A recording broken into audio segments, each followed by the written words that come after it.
빌립보서 비유 강해, 빌립보서를 조망을 하는 강해란 뜻이죠. 두 번째, 사도 바울의 이력서와 빌립보서의 특징에 대해서 오늘 두 번째 말씀을 나눕니다. 바울 서신은 히브리서까지 14권입니다. 14권. 히브리서를 빼는 사람이 있는데 그 히브리서 문체를 보면요, 바울이 저자라는 것을 알 수가 있어요.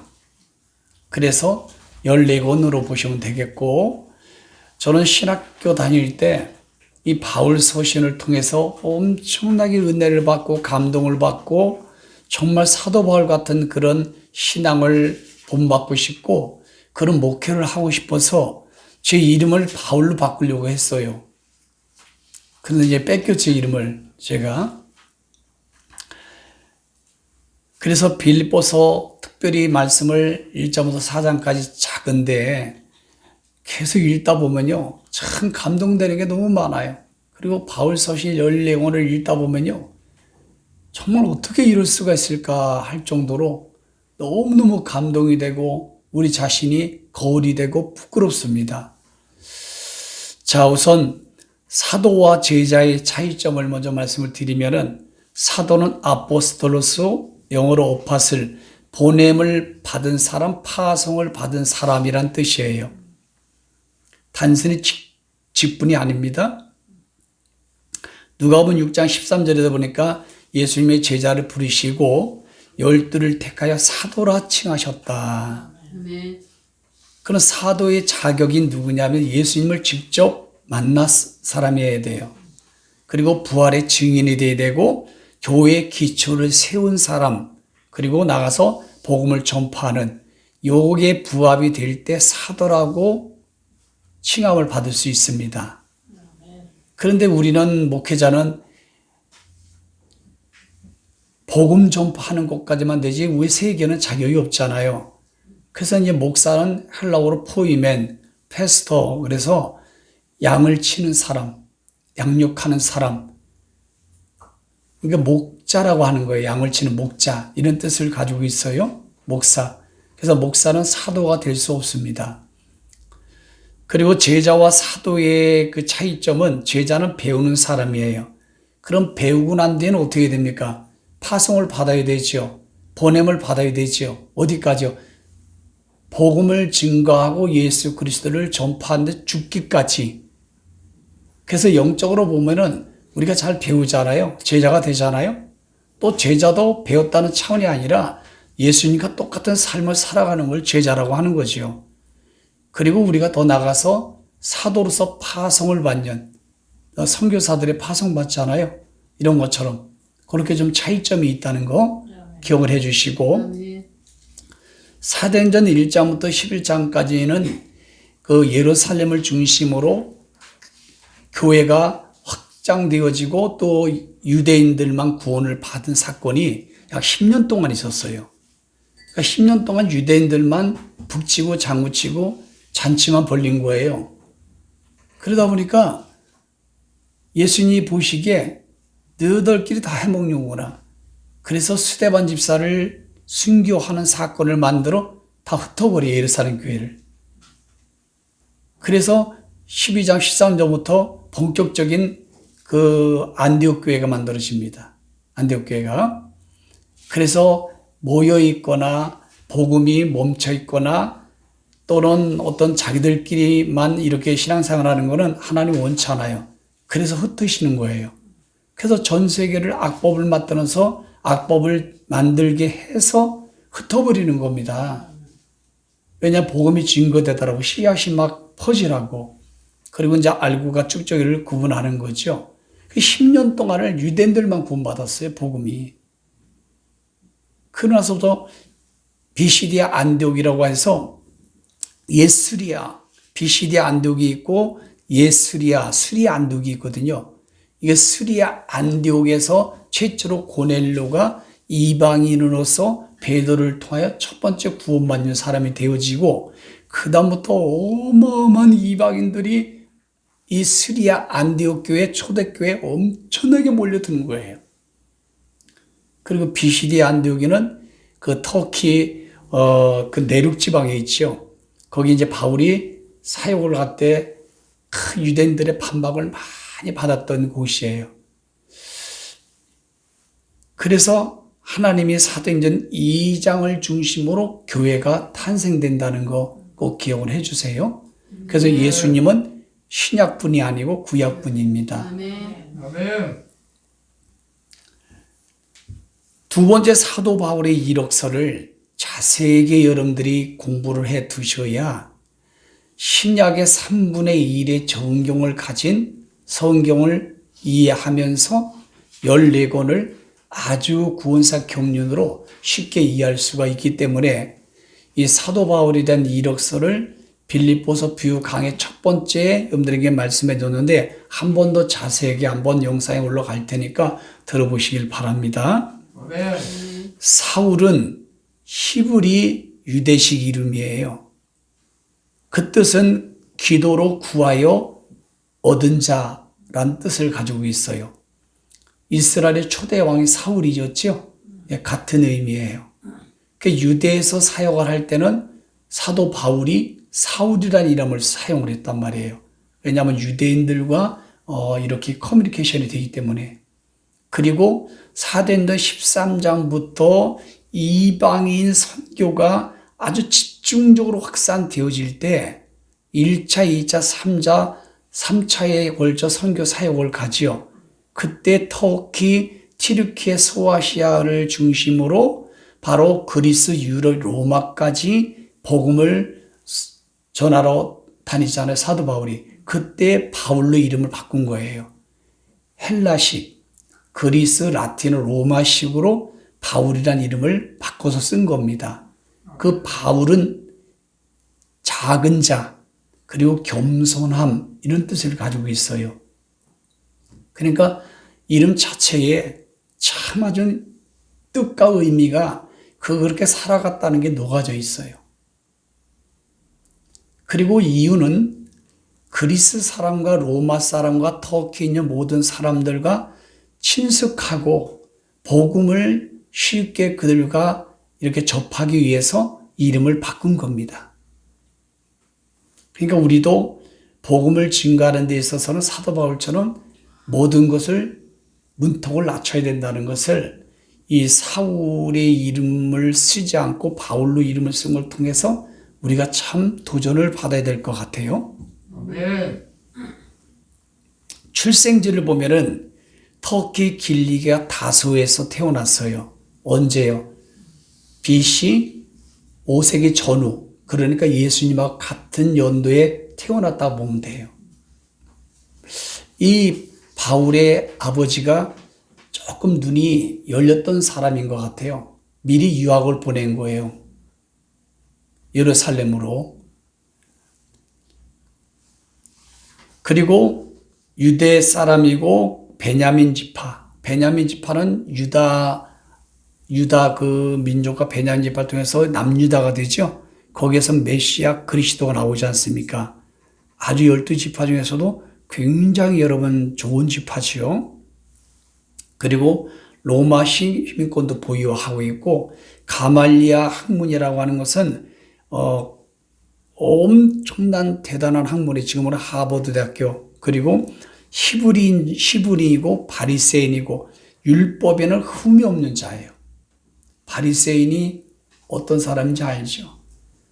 바리새인에 우리 나쁜 건 버려야 되지만은 좋은 건 우리가 받아들여야 돼요. 열심과 견건과 하나님의 막 금식기도 하고 이런 거는 우리가 받아야 되지만은 아주 남을 정죄하고 율법으로 구원받고 자기가 기준이고 이런 거는 바리새인들이 예수님에게 책망받잖아요. 그리고 바리새인과 율법의 신학 공부를 했고요. 그리고 사내들인 공의원이라는 것은 국회의원이에요. 지금으로 말하면. 대단한 거죠. 명성도. 그리고 언어를 히브리어, 헬라어, 아람어, 라틴어 4개국어를 합니다. 그리고 직업은 천막 기술자. 그래서 사례비를 안 받고 자비랑 선교를 많이 해요. 특별히 유대인들은요. 한 가지 기술은 항상 가르쳐서 내보냅니다. 이게 그 이스라엘 나라의 유대인들의 아주 독특한 특성이에요. 그래서 세계를 쥐락펴락하지 않습니까? 세계를 지배하고, 이게 바로 바울의 이력서예요. 그러니까 스펙으로 말하면 따라갈 수가 없어요. 이 사도 바울을. 그런데도 이 사도 바울이 이거를 다 배설물 버린 거 아시죠? 예수 그리스도를 얻기 위해서. 그리고 사도 바울이 회심 이전의 경력을 보면은 사내들이 국회의원인데다가 철저한 흠연녀 바리새인으로서 약 4년 동안을 교회를 핍박하고 그리고 예수 믿는 사람들을 잡아다 죽이기까지 했어요. 그러니까 어마어마한 열심당이었습니다. 왜냐하면 바울의 입장에서는 이해가 되는 거예요. 왜냐하면 구약만 믿었거든요.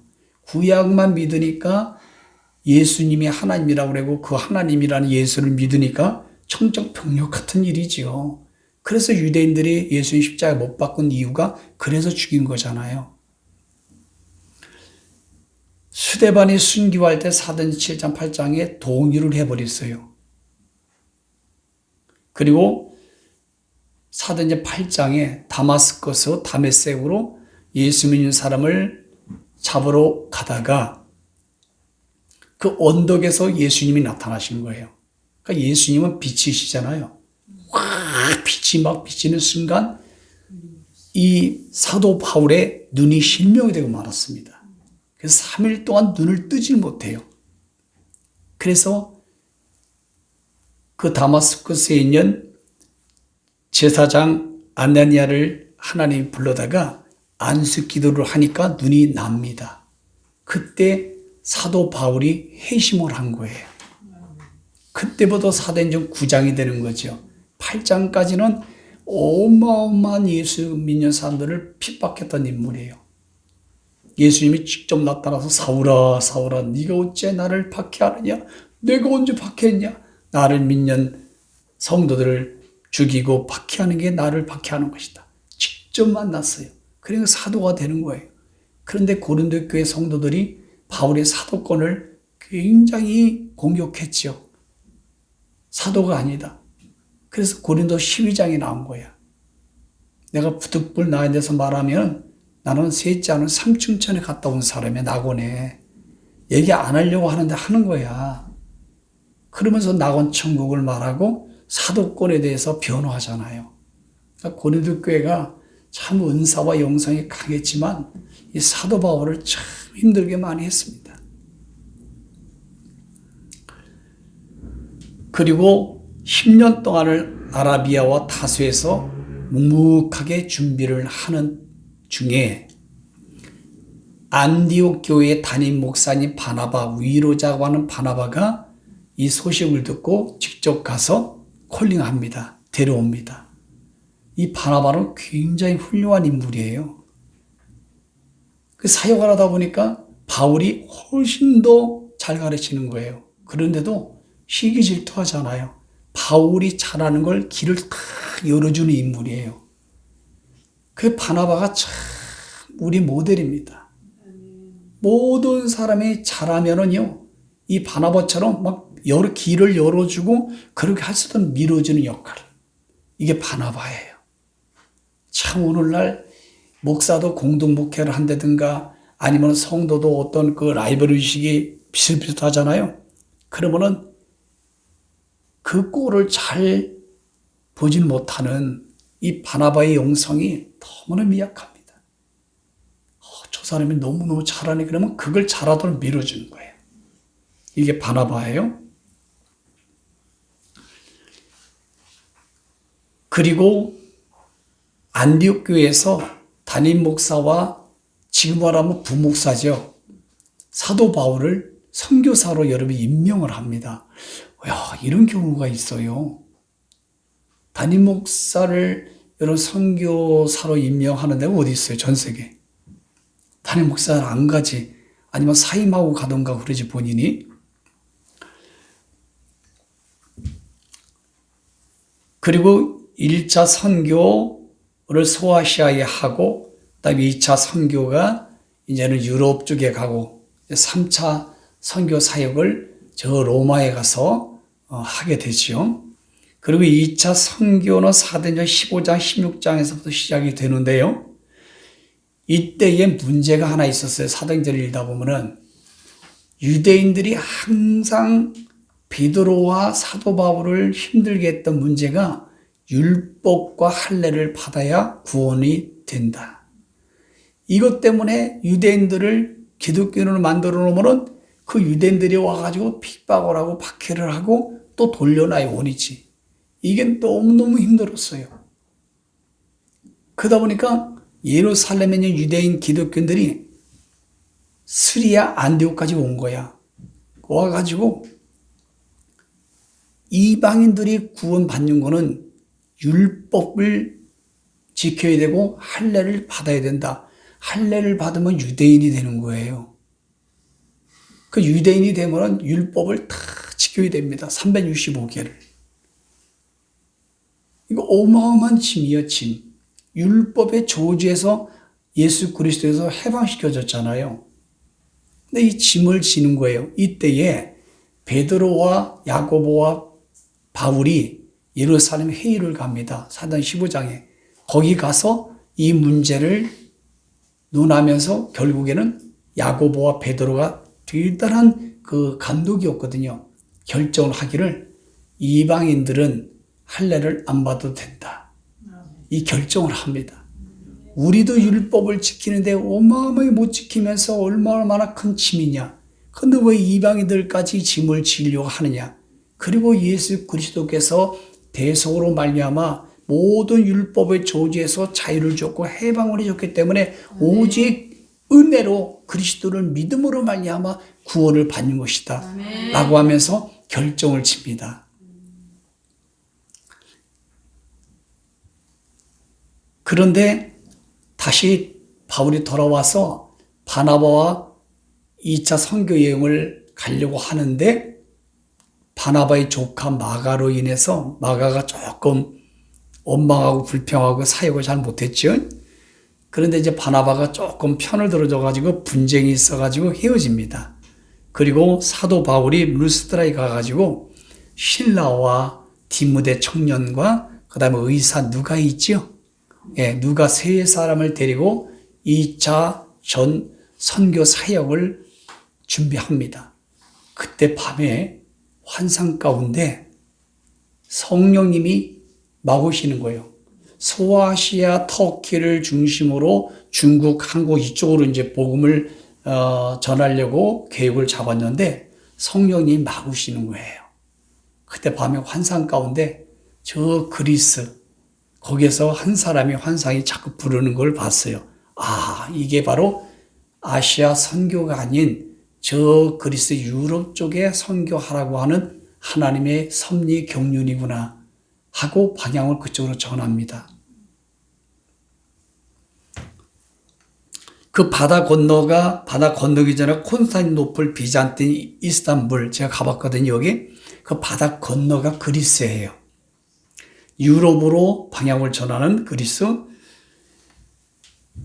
그래서 사도 바울이 회심 후에 선교를 나가면서 고난받았던 그런 내용들을 보면은 어마어마합니다. 고린도서 11장 18절 30절에 잘 나타나 있는데 내가 부득불 자랑한다고 말하면서 어리석은 자를 내가 용납했고 선교 나갈 때 회심하고 나서 보냄을 받은 자지요.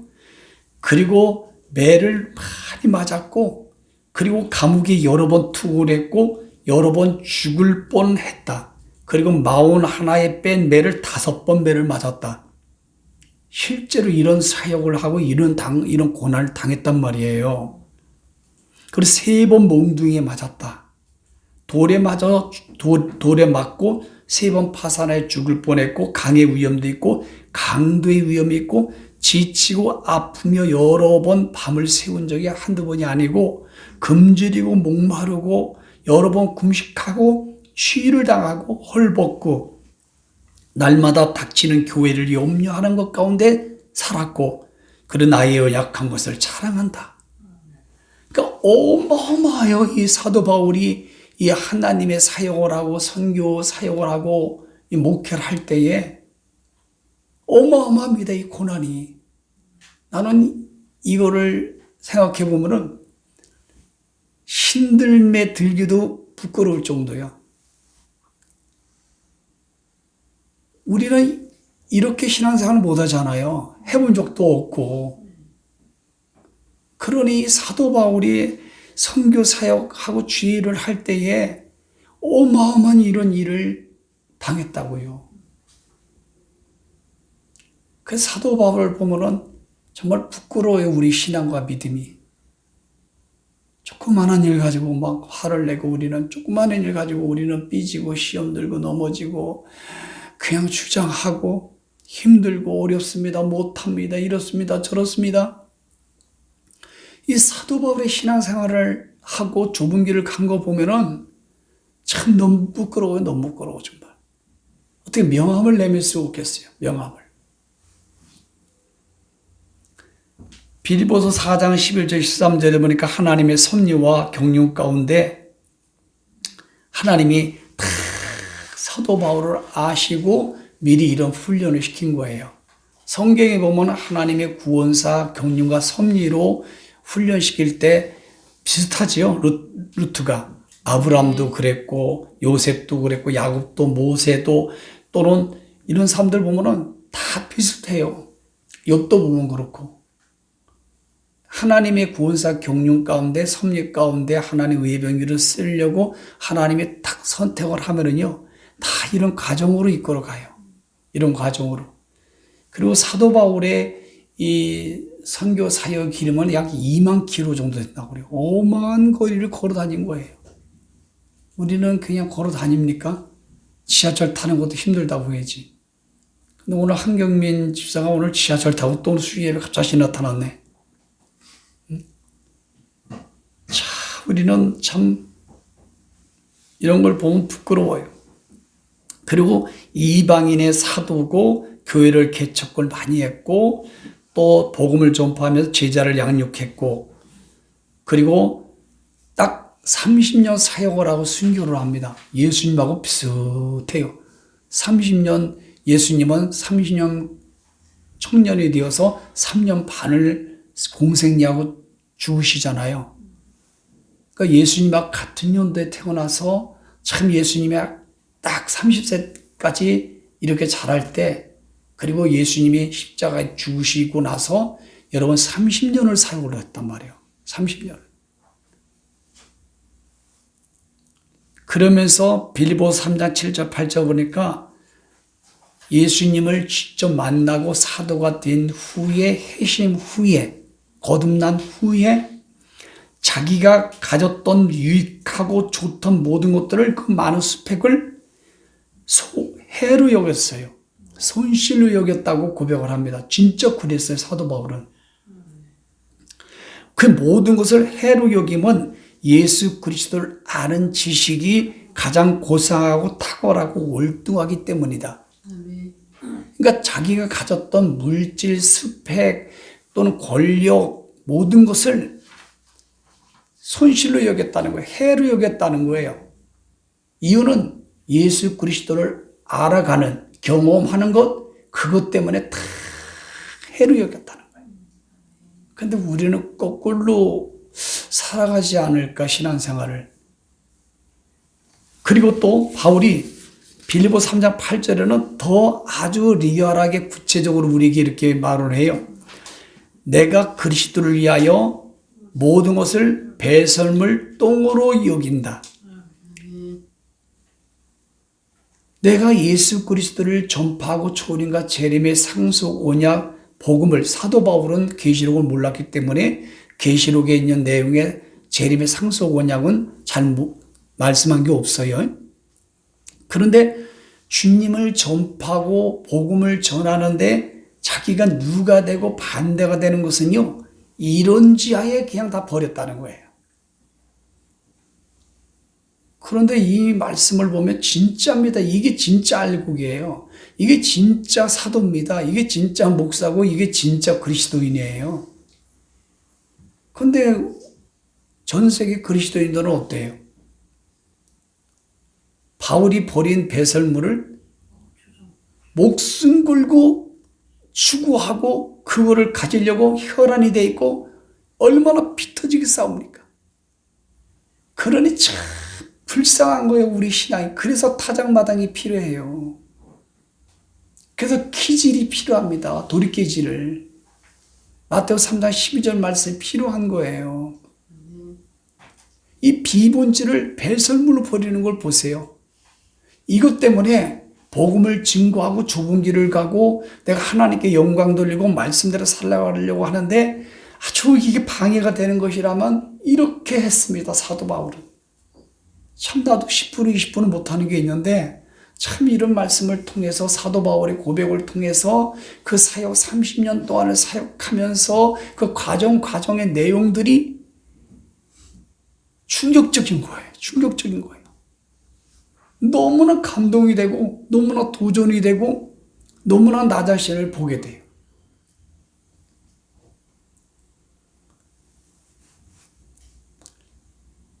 그러면서도 목회 서신 디모데 전후서 고린도서에 보면은 본인을 뭐라고 표현하냐면 나는 죄인 중에 괴수라고 그래요. 이런 사도 바울의 고백을 우리가 접하다 보면은 나와 여러분들은 대한민국 목회자들은 괴수의 한 100제곱은 되지 않을까?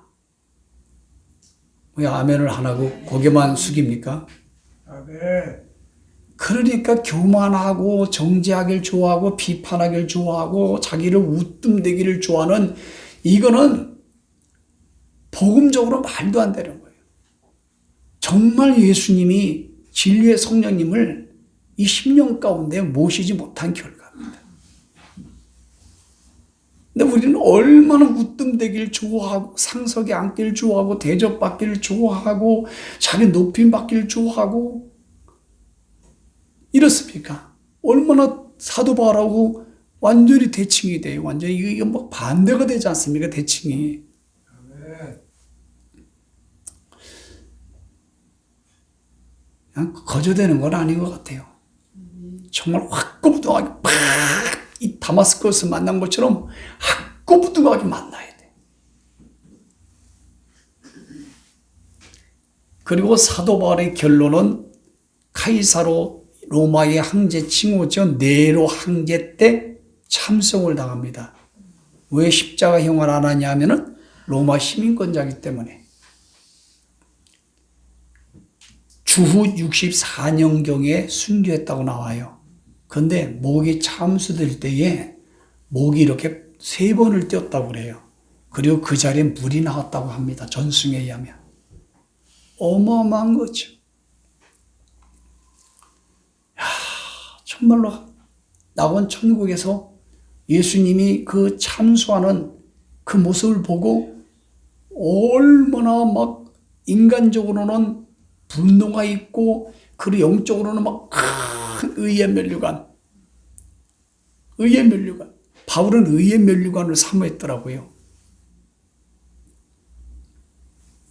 그러니 이 전승에서 목이 튀잖아요. 거기서 물이 펑펑 튀고 죽어서도 이런 기적을 행해요. 죽어서도 이런 영성이 있습니다. 나는 이걸 보고 혹시 나도 개인종말에 왔을 때 나 죽으면서 막 지지 일어나고 막 하늘 문이 열리고 막 우리나라 확 뒤집어지고 막 산이 막 무너지고 하나님 나도 이런 기적이 있었으면 좋겠습니다. 이런 기도가 갑자기 했어요 제가.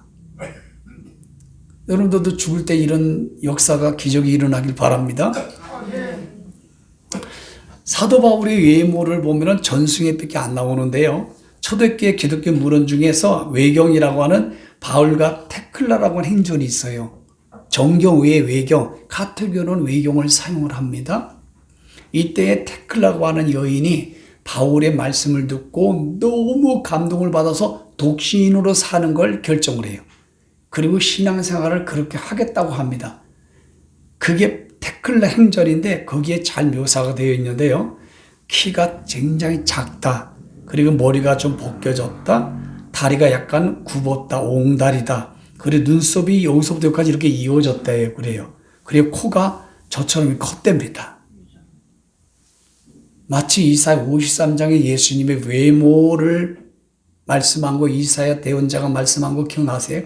볼품이 없다. 근데 우리 패션 오브 크라이스트 보면 예수님이 어떻게 나와요? 외모가 핸섬하게 나오죠. 그거는 이제 미화된 거예요. 볼품이 없는 모습이에요. 그 사도 바울도 예수님과 외모적으로 볼품이 없어요. 이거는 무엇을 복음적으로 우리에게 메시지를 주려고 하는 걸까요? 하나님은 사람을 중심을 보는 거지 외모를 보지 않으신다. 아멘. 근데 우리 예수 믿는 사람은 거꾸로잖아, 거꾸로. 나서부터 얼마나 외모에 신경 씁니까? 응? 나서부터 이렇게 훅가시 넣고 말이야. 내가 이 보여주는 이 세상에 보이는 가치관 이런 것은요, 예수님처럼 사도 바울처럼 사실은 이렇게 여겨야 되는 거예요. 아멘. 그리고 속에 예수 그리스도로 꽉 차고 복음으로 꽉 차고 하나님 말씀으로 꽉 찬 이 영성이 중요한 거예요. 세 번째는 빌립보서 교회의 탄생과 배경을 보면은 그 당시 빌립보는 로마와 아시아를 연결하는 국제 도로인 에그나티아 도로라는 것이 있었어요. 그 길목에 위치했는데 교통과 전략의 요충지입니다. 그리고 중군동의 소로마로 불릴 정도였어요. 주전 4세기경 알렉산더 대왕 아시죠? 알렉산더 다 들으셨죠? 다니엘서 강의 들으면서 그의 아버지 빌립이 세운 도시입니다. 그래서 빌립이 된 거예요. 빌립보가. 터키에서 그리스도로 들어가는 길목에 보스푸루스 해협이라는 거 있어요. 이스탄불, 거기 그 이스탄불하고 건너가는 그 해협을 말하는 거예요. 거기서 서쪽으로 약 300km 정도에 위치하고 있어요. 거기 바울이 거기에서 선교 전도를 하는데 회당이 없어요. 거기는요. 유대인들이 10명 정도 돼야 회당을 세울 수 있는데 회당이 없다 보니까 제일 먼저 복음을 전한 게 뭐냐면 밖에 나와서 복음을 증거했어요. 대부분 소아시아, 터키, 튀르키예 가서는요. 회당에 가서 복음을 증거했거든요. 근데 여기 가서는 회당이 없으니까 밖에 나가서 전도하다가 조그마한 강이 있어요. 거기에 어떤 여인들이 와가지고 말씀 보는 사람이고 기도하는 사람이고 빨래하는 여인들이 있었어요. 그래서 그들에게 복음을 증거한 거예요. 근데 복음을 증거하는데 자주장사 루디아가 복음을 듣고 깨닫고 은혜 받고 확고부동한 어떤 그 기름 부심이 임하게 된 거예요. 예. 그래서 이 루디아가 자기 교회를 하나님의 예배당으로 바침으로 최초의 교회가 된 게 빌립보 교회입니다. 그리고 바울이 거기서 사역을 하는데 점치는 여인 소녀를 예수 이름으로 자꾸 바울이 복음을 증거하는데 자꾸 괴롭히잖아요. 이게 마귀가 들어가는 점치는 여인 딸이. 그러니까 예수 이름을 미안하니 더러나 깎게 떠나라고 그랬더니 팍 뻗어버린 거예요. 그러니까 점치는 주인이 자기 이익이 끊어짐을 알고 이상한 복음을 증거한다고 고발을 했어요. 그래서 갇힌 게 빌립보 감옥이에요. 사도행 16장에. 거기서 바울과 실라와 갇혀가지고 한밤중에 일어나 여러분 쇠사슬에 묶였지요. 차디찬 감옥에 들어갔지요. 거기 매도 맞지요. 그런데 한밤중에 일어나 그 감격, 그 너무 영광, 너무너무 기쁘고 행복하여 없어지지 아니할 조의 이 기쁨이 와가지고 한밤중에 일어나 찬송을 하고 기도를 하고 하나님의 구원사 경륜, 하나님의 구원사의 섭리가 내게 이렇게 임하다니. 주님을 전하고 복음을 증거하다가 매를 맞고 감옥에 가고 쇠사슬에 묶인 게 너무너무 행복한 거예요. 너무너무 뿌듯한 거예요. 너무너무 영광스러운 거예요. 마치 윤석열 대통령이 2단계까지 가신 것 같아요. 근데 우리는 하나님이 일하다가 좁은 길을 가다가 헌금 드리다가 교회 예배 드리러 가다가 하나 주님과 관계된 일을 하다가 욕을 먹은 적이 얼마나 됩니까? 아니면 좀 오해를 받고 자존심 상하고 기분 나쁘고 매를 맞고 얻어 터지고 감옥까지 가고 집도 뺏기고 그런 상황이 줄 때까지 있을래나? 한 번도 없어요. 우리는 많아야 뭐 남편한테 좀 핍박과 욕먹은 거 외에는 있을까요? 하나님이 일하다가 욕먹고 핍박하고 기분 나쁠 때 사도 바울과 실라처럼 하길 바랍니다.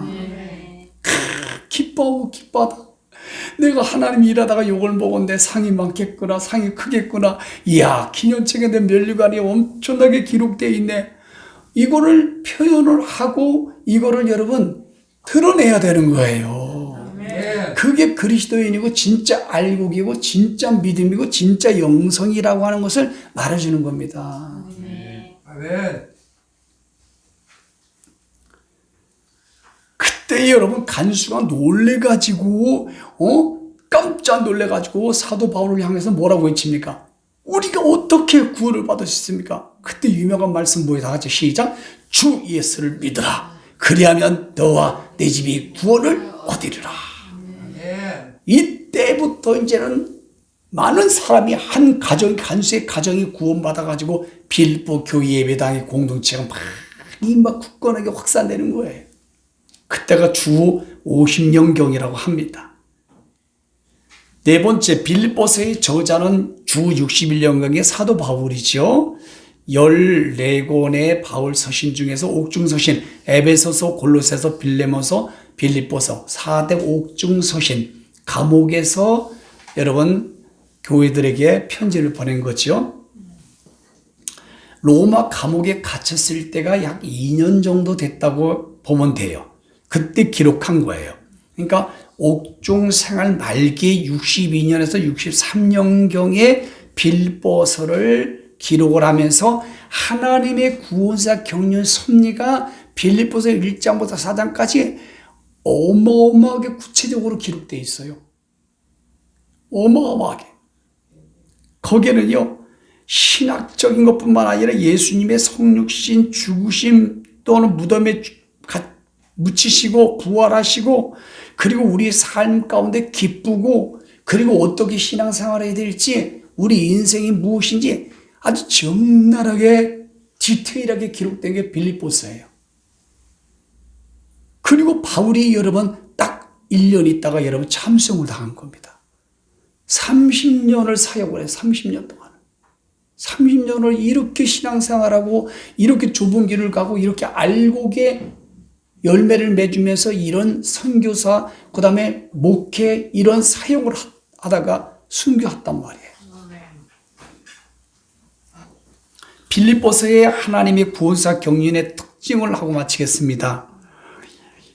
무엇에든지 복음이 전파되고 주를 위해 죽고 주님의 고난에 참여하는 최고의 영성을 가지라는 게 이 특성 중에 특성이에요. 여러분 이 빌립보서에서 가장 많이 기록된 단어가 뭐라고 그랬죠? 기쁨 19번이 기록됐다고 그랬죠?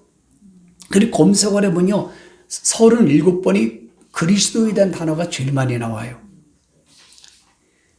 그리고 모든 세계적으로 예수 믿는 사람들이 가장 이 성경 구절을 많이 암송하고 삶 가운데 마음에 다름질하고 적용시키는 구절이 빌립보서예요. 그래서 한 구절 한 구절 버릴 게 없어요. 빌립보서는. 그리고 어렵지가 않아요. 여러분들 그냥 쓱 읽어봐도 너무 감동되는 건데 저를 보세요. 이 빌립보서가 성령에 의해서 기록될 때에 그 배경이 바울이 감옥에 있는 거예요. 매를 맞고 여러분 착고에 차이고 그 조만한 그 감옥에 갇혀 있는 거라니까 로마에. 근데 빌립보 성도들은 골로새 성도들은 에베소 성도들은 아주 자유예요. 자유. 지금 마치 윤석열 대통령하고 똑같은 상황이야. 근데 사도 바울이 19번을 진짜 기뻐하라는 거예요. 주 안에서. 근데 기쁨해야 될 이유가 뭐냐면은 눈에 보여주는 이런 기쁨이 아닌 조의, 영원히 내면에서 변하지 않고 없어지지 아니할 조의 기쁨을 가져야 되는데 그 당위성과 이유는 뭐냐? 너희들이 주 안에서 구원받은 거. 다시 말씀드리면 예수님 때문에. 이걸 좀 더 복음적으로 풀면은 초림과 재림의 새 상속 언약 복음 때문에 기뻐하라고 말씀하는 거예요. 영어에서 해피니스는 지난번에 말씀드린 것처럼 눈에 보이는 것 때문에 잠깐 기뻐하다가 하루 이틀 지나면 없어지잖아요. 해피니스라고 그래. 눈에 보이는 것, 이런 것 때문에 눈에 보이는 것 때문에 기뻐하는 건 해피니스. 그냥 기쁨이 왔다가 그냥 없어져요. 기쁨이 왔다 없어요. 유통기한이 있다니까요. 근데 이 조이라고 하는 것은 예수님 때문에, 내가 구원받는 것 때문에, 복음 때문에 기뻐하라는 거예요. 기뻐하라는 거. 그리고 우리는 천국이 준비되어 있고 하나님의 자녀고 시민권자고, 우리는 이 땅에 천년 왕국이 있고, 우리는 광야 예비처가 있고, 우리는 여러분 천년 동안을 살 수 있고, 그리고 영원한 우리 본향 영원 천국에 살아갈 수 있는 이것 때문에 기뻐하라는 거예요. 돈 있고 남편이 잘하고 목사님이 좀 뭐 칭찬하고 그 집이 잘 되고 뭐 아파트가 많이 생기고 돈이 잘 벌고 이런 것을 기뻐하면 안 된다는 거예요. 네. 그 기쁨은 여러분 잠시 잠깐입니다.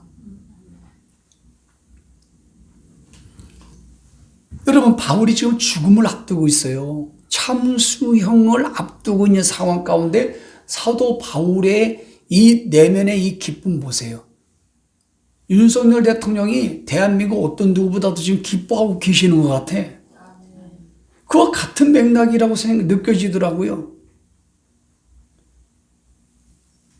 근데 우리는 왜 사도 바울하고 다를까? 한번 생각을 해보세요. 이 빌립보서의 특징을 보면.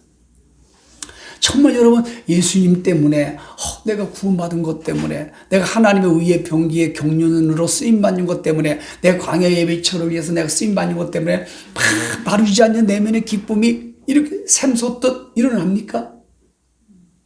그런 기쁨이 막 차분하면 막 얼굴에 막 이렇게 표현이 됩니까? 그게 막 엔돌핀이 만들어집니까? 그러니까 지금 빌립보서를 읽으면서 접하면서 자복회개를 많이 해야 되는 거예요. 나서부터. 우리는 가짜일 수도 있고 쭉정일 수도 있고 아니면 영적인 게 지금 바닥이 났다고 점검할 수 있는 게 빌립보서예요. 아멘. 우리는 야 눈에 보이는 것 때문에 막 기뻐하잖아. 커피 한 잔 먹으면서도 얼마나 좋아합니까? 막 기뻐. 우리 니까 찬양단도 커피숍 가면은 아주 얼굴이 막 해바라기. 사도 바울은 죽음을 앞두고 감옥에서 매를 맞고 여러분 어마어마한 고난을 받잖아요. 이 가운데도 주바라기에 주바라기. 주님을 바라보면서 기뻐하는 거 주바라기. 보이는 거 아무리 가난해서 상관없어요. 빚이 많아 상관없어요. 죽을 병에 걸려도 상관이 없어요. 나는 죽는 것도 유익하다는 거예요. 사는 것보다도 죽는 것이 유익하다고 바울이 고백을 해요. 진짜 믿는 거예요, 성경을. 진짜 내세 세계를 믿는 거예요. 그리고 나는 상을 향하여 달려가는 거예요. 표대를 향하여 달려가는 거예요. 그리고 자기가 가진 거는요, 다 똥으로 버린다는 거. 아예 막 별거 없는 걸로 버린다는 거. 그리고 예수님을 알고 예수님을 만나고 그 예수님의 복음을 증거하고 예수님을 드러내고 예수님을 자랑하고 막 이것 때문에 너무너무 기쁘다는 거예요. 근데 복음을 증거하고 예수님을 높이고 예수님을 자랑하는데 좀 방해가 되는 것은 이런 자의 모세처럼 다 거절해버린다는 거예요. 근데 우리 기쁨의 이 조의, 내면에 변하지 않는 변동성이 없는 조의 기쁨이 근원이 뭐야가 돼야 되겠냐는 걸 지금 빌립보서의 특징을 말해주고 있는 거예요. 아멘. 돈입니까? 좋은 집입니까? 좋은 자가용입니까? 교회 사이즈 예배당이 커야 됩니까? 자식이 평탄해야 됩니까? 내가 건강해야 됩니까? 그러니까 빌립보서에 있는 말씀과 우리는 상반되어 있다는 거예요, 지금. 그러니 우리가 얼마나 초라합니까? 빌립보서를 보면은. 그리고 그리스도의 복음에 합당하게 생활하고 예수님을 생각하면서 예수님을 품고 일치 비결을 배워서 예수 그리스도 성령께서 내게 능력 주시는 것을 경험하고 모든 걸 할 수 있는 해내는 이런 거를 또 열매를 맺는 거예요. 아멘. 그리고 자기가 막 비난을 받고 감옥에 갇혔을 때 뭔가 빌립보서 1장 11절 말씀 보면 감옥에 갇혔더니 두 가지 부류가 있었다고 그러지. 1장 15절이니까 복음의 진보, 옛날 성경 지금 복음의 진전이 되었다고 그러잖아요, 바울이. 근데 이유를 보니까 잘 아시잖아요, 여러분들이 많이 들어봐서. 한쪽에는 바울이 와서 감옥에 맞춰서 매를 맞고 이게 도전을 받고 막 거기에 뜨거운 복음을 증거하는 거예요. 사도 바울보다 더 유명하게 되기 위해서 좋은 방법으로 복음을 증거하고, 한쪽 뭡니까? 사도 바울을 짓누르는 거예요. 억누르는 거예요. 끌어내리는 거예요. 이래서 복음을 증거하는, 그런 상관이 없다. 이러던 저러던 예수 그리스도만 전파되면 나는 기뻐하는 당위성이다. 원천이다. 그리고 내가 이 감옥에 와서 매를 맞고 이런 고난이 온 것은 복음의 진전이 되었다. 그래서 기쁘다. 아멘. 여러분, 사도 바울이 고백하고 이렇게 여러분 말씀으로 우리 주신 거의 기쁨과 우리가 알고 있는, 우리가 느끼고 있는, 우리가 축복하는 기쁨이 하늘과 땅 차이란 말이에요. 지금 너무 괴리가 있다는 거예요. 그러니까 이 빌립보서를 통해서 우리 자신을 얼마나 많은 걸 알 수 있는지 알 수 있다니까요. 너무 초라하고 너무나 정말로 미약하고 성경 공부하는 것 때문에 막 기뻐서 막 설레이고, 막 기도할 때 막 너무 설레이고, 막 하나님이 이 관계된 일을 할 때 막 이 일을 내가 할 수 있다는 거, 오늘도 예배 현장 예배 간데 막 너무 기쁜 거예요. 막 설레는 거예요. 막. 그리고 복음을 증거하고 하나님이 교회 공동체 생활하다가 막 오해도 받고 도둑놈으로 몰리고 또는 핍박을 받고 자존심 상하고 또 우리 기분 나쁜 소리 를 때마다 막 기쁘고 막 이런 조의가 이게 나타나느냐 이 말이죠. 이게 나타나야 정상이라는 거, 빌립보서의 말씀은. 아멘. 근데 우리는 그게 안 나타나잖아요. 그냥 조금 한 대 때리면 두 대 때리려고 하고, 세 대 때리면 여섯 대 때리려고 하고, 기분 나쁜 소리 하면 그냥 돈물농장이 막 나오고, 그냥 엮어버리고 막 따지고 막. 빌립보서의 말씀에 의해서는 우리가 너무 멀어져 있다는 거지 지금. 아멘. 회복하길 바랍니다. 아멘. 나도 회복하려고 노력하려고, 이 말씀을 통해서. 아멘. 자, 우리 인사세 마지막으로 예수님 때문에, 예수님 때문에 구원받는 것 때문에 너무너무 기뻐요. 너무너무 기뻐요. 자, 우리 인사세 조이입니까? 해피니스입니까? 해피니스는요, 세상 보이는 것 때문에 기뻐하는 건요, 헐떡대다 헐떡 죽어요. 그리고 실제로 그게 지속성이 안 됩니다, 여러분. 성경 누구와 우리에게 가르쳐 줬죠, 그걸? 솔로몬 형님과 오빠가. 전도서에서 말씀하고 있잖아요. 모세, 그런 걸 이런 자에 거절했다고 히브리서 말씀하고 있잖아요. 요셉도 봐봐요.